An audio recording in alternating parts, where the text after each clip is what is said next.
miembro del claustro docente de la Facultad de Derecho, me tomo el atrevimiento para hacer el desafío de presentar que todos conocen, como decía Luis, al héroe mítico, a la leyenda viviente, el profesor Enrique Gordillo, que por sobre todo y antes que nada no es representante natural de esta facultad, en la medida que está muy por arriba de la media.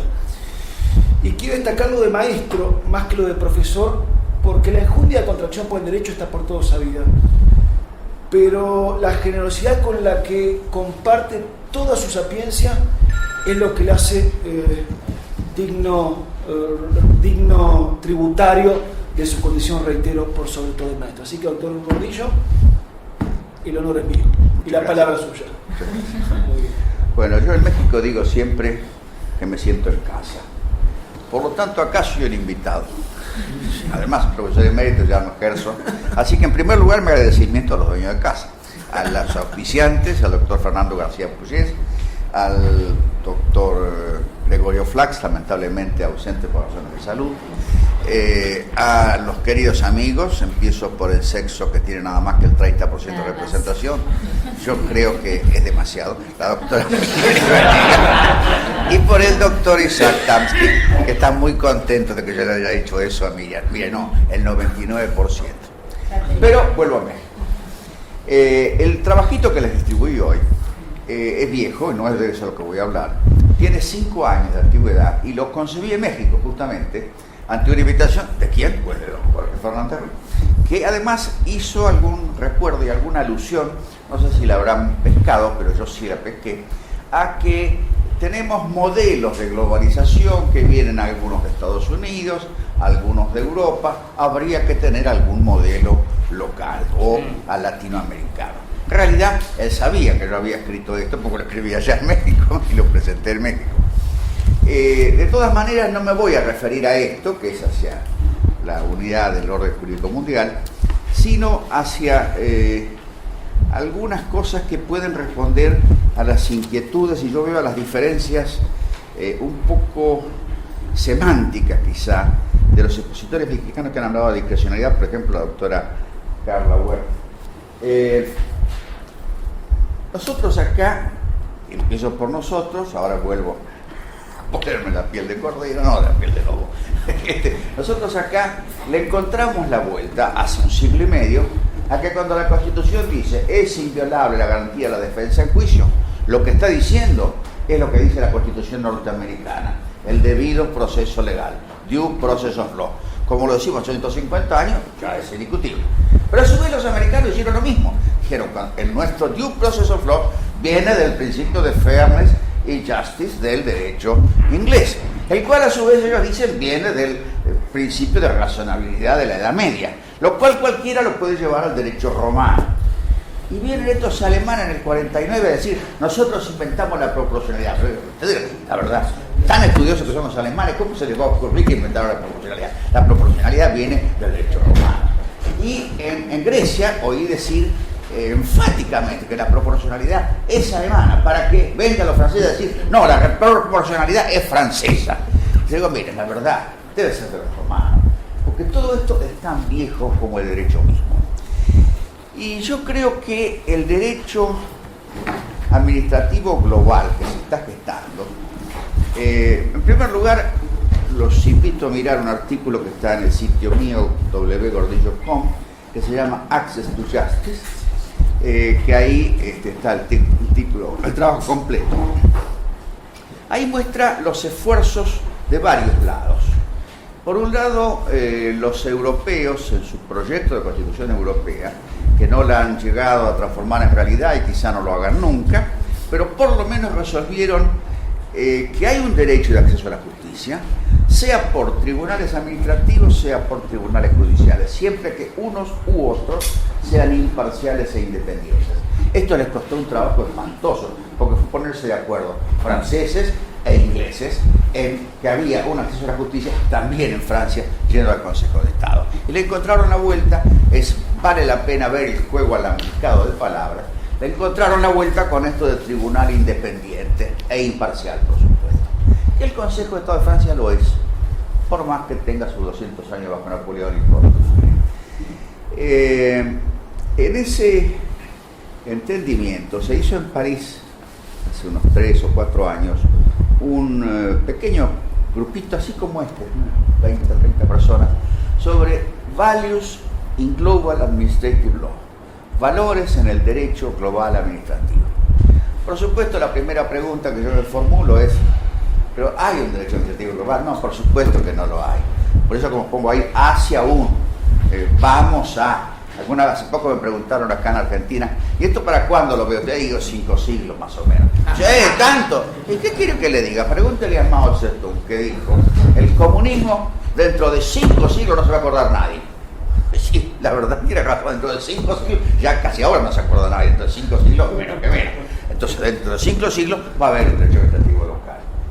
Y se está construyendo ahora, no es que lo van a construir después. Y acá voy otra vez a la experiencia comparada con los mexicanos sobre si tenemos o no tenemos normas sobre las limitaciones a la discrecionalidad y a la regulación. Yo he estado en 6 tribunales administrativos internacionales, acabo de visitar la semana pasada un 7º de visita nomás en un seminario, y veo que todos hacen lo mismo porque todos tienen las mismas reglas. Primero, que no se puede aplicar ningún derecho nacional. ¿Por qué? Porque son muchos países y el tribunal son 3, 5, 7. No se puede aplicar ningún derecho nacional. Así que el problema no lo tienen de ver qué dice la Constitución de nadie. Tienen los estatutos, normas, reglamentos, que nunca se preocuparon de poner límites al poder. Dicen, esto es así. Entonces viene el tribunal y dice, bueno, pero, y estos son todos los tribunales, esta norma es razonable, es contradictoria, es justa, es equilibrada, da seguridad jurídica. Y todos estos son ya distintos valores que vienen de distintas partes, pero que son moneda corriente, como los tidbits electrónicos. No, nadie sabe bien dónde viene, pero se usan. ¿Cómo es que se usan? Si ustedes van a la jurisprudencia de cualquier tribunal administrativo internacional, van a darse cuenta que hay normas que son declaradas ilegítimas o legítimas por un razonamiento de este tipo, un límite del derecho, sea a la regulación, sea a la discrecionalidad. Por ejemplo, ha habido una discusión que ha tenido fallos distintos. Hay una institución europea que dice que cuando uno asciende de un grado, que tiene varias categorías, a el grado siguiente, tiene que haber un aumento de sueldo. Claro, ¿por qué? Porque al estar en varias categorías acá, puede ser que termine ganando más que ascendiendo. Entonces dice, no, tiene que haber diferencia. Entonces una organización dice, bueno, €1. Yo puse, no, escúchame, hablemos en serio, eso es una tomada de pelo. No guarda congruencia con el principio de proporcionalidad, de razonabilidad. Es un mínimo ridículo. Así que piensen otra cosa, pero no me digan que €1 es subirle el sueldo a alguien. Y si no, ¿por qué no 10 centavos y también subirle el sueldo? Ahora, ¿cuánto es? Y bueno, lo veremos, saquen la cuenta de vuelta. Pero esto, fíjense, es declarar que una norma de la organización, por un principio, si quieren, general del derecho, o lo que quieran llamarlo, viniendo de donde sea, porque nadie se toma mucho el trabajo de historiarlo, lo único que hacen en Europa, si hay algún francés de por medio, es hablar del pouvoir discrétionnaire, para que, bueno, esté el toque francés. Pero la verdad, el pouvoir discrétionnaire, por supuesto, tiene sus límites, y uno de sus límites es ta. Pero cada uno tiene su lenguaje, pero todos los lenguajes se suman. Por ejemplo, es muy frecuente leer en la jurisprudencia inglesa, de todo tipo y en cualquier materia, que es contrario al derecho las marchas y contramarchas. Y además lo dicen en francés, como hacen muchos de ellos. Los volte-faces están prohibidos, volte-face, ¿no? Y esto lo traen desde el derecho romano también. O sea, el actuar contradictorio, si yo actúo en contra de lo que yo mismo he hecho o he dicho, eso es antijurídico. ¿De dónde lo saca? ¿De qué artículo? No, de ningún artículo, no. Es la historia del derecho que nos enseña a todos, y todos entendemos igual, que el actuar contradictorio, contrario al derecho. ¿Dónde está la ley? No está en ninguna parte, no hace falta. Yo le firmo la sentencia, todos le firmamos la sentencia. Hace poco en un fallo de la OIT, hace poco no, hace 2 años ya, firmé en disidencia en un plenario donde se fijaba una indemnización, a mi juicio exagerada, para un caso de daño moral. para que vieran la exageración del voto mayoritario, tenía 300 páginas. Digo, caramba, qué indignación que le debe haber generado el agravio moral. Y yo digo, pucha, yo nunca tuve en mi historia de tribunales administrativos, nunca vi tanto agravio moral. Entonces yo escribí 2 paginitas diciendo, mire, si bien puede ser una aspiración del orden jurídico, pero no es un principio de derecho, que haya congruencia en la jurisprudencia administrativa de los distintos tribunales internacionales, pienso que sí es un principio de derecho que un juez sea coherente consigo mismo. Y yo lamentablemente, para desgracia de ustedes, en aquel tribunal, ante un agravio que para mí era bastante embromado, y firmé $50.000. Yo pensaba que era poco, pero bueno, es lo que firmé. Y después en otro caso, hace poco, firmamos $50.000 también en otro tribunal, por agravio moral también, y el secretario general del organismo lo llevó al presidente del tribunal y lo retó vivamente. Digo, pero ¿usted se cree que la plata crece en los árboles? ¿Cree que una organización pobre como esta puede gastar $50.000? E hizo lo siguiente, pagó los $50.000 como pago gracioso, ex gracia, y no cumplió la sentencia. O sea, dijo, mire, $50.000 se le fue la mano para nosotros. Y a su vez en Naciones Unidas, a un señor que lo acusaron realmente de cosas muy pesadas, delitos para ir preso, por supuesto que no fue preso jamás ni entró siquiera a la sede penal, pero realmente los agravios morales fueron gigantescos. Pues tuve que votar en disidencia porque la mayoría le dio $20.000. Y dije, no, por lo menos un año de sueldo de Moret, que era más o menos como $100.000. Digo, por lo menos una suma redonda que diga que este tipo lo han vilipendiado. Y en este otro caso le daban como 3 millones de euros, después de haberlo indemnizado ya en otro caso. Y la persona era una defensora del pueblo, con un término fijo, o sea que no es que le echaron antes del término, es que tuvieron pelea. ¿El defensor del pueblo para qué? Para pelear.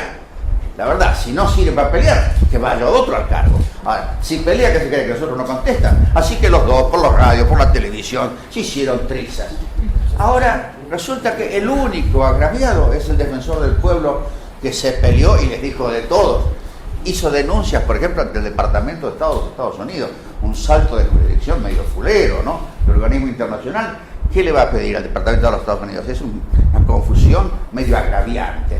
Pero bueno, todos los insultos de esta persona, dijeron, los unimos en un solo agravio. Y todos los insultos de la repartición los tomaron uno por uno y los fueron tasando, 150.000 euros, 100.000 euros, 20.000 euros, 70.000 euros. Y yo discutí durante una semana, digo, escúcheme, bajen un poco. Yo me gustaría acompañarlos, pero bajen. Bueno, fue para peor. Subieron más todavía. Y además 300 por esto y 200 por lo otro. Yo, como conocía el paño, tenía mi voto de disidencia hecho, obtenía suficientes ejemplares para todos los presentes y lo había ido corrigiendo todos los días. Estaba muy pulido. Cuando digo, si votan eso, yo no puedo votar a favor, tengo que votar en disidencia. Como conocía el paño, una persona que era presidenta y no lo es más, y esto lo digo con satisfacción, dijo, a ver dónde está el voto disidente. Y el vicepresidente, que no lo es más tampoco, dijo, no le puede pedir el voto disidente. No sabía cómo lo iba a pedir. Así que acá está, tic, tic, tic, tic, tic, tic, tic.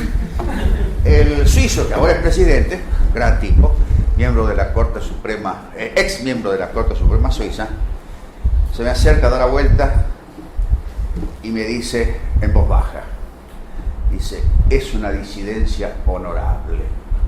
Yo digo, la pucha, ahora hay que ser honorable para disentir. Claro, lo que yo no había hecho era vilipendiar a la mayoría. Pero la verdad, después de eso renuncié. ¿Y qué hizo la organización? En mi lugar, el que yo dejé vacante, nombró a una persona de la misma nacionalidad de la presidenta, que era la autora del voto de 300 páginas. Como no puede haber dos personas del mismo país, debió haber renunciado ella, por no haber aceptado el nuevo. Ella no renunció, se quedó. Y durante 2 años, hasta el final de su mandato, hubo 2 personas del mismo país. Por supuesto, al cumplir su mandato no nombraron más. Y ahora no están ni el presidente ni el vicepresidente. Ahora, esto es un poco para decir que hay controles de los controles. Cuando alguno se preocupa, bueno, pero ¿quién custodia al custodio? Que viene del derecho romano, ¿no? No se aflija, la sociedad controla bastante. Y en los organismos internacionales, yo escribí un artículo que también lo van a encontrar en mi sitio, hay una parte que dice artículos, hay taxes to justice en los que están recientes, y en otros más anteriores está frenos y contrapesos. Todos los mecanismos de frenos y contrapesos que hay por los cuales el Poder Judicial no es la última palabra, es una palabra en un eslabón largo de discusiones que sigue, va al Parlamento, va a la prensa, va al Ejecutivo, se insultan por los diarios.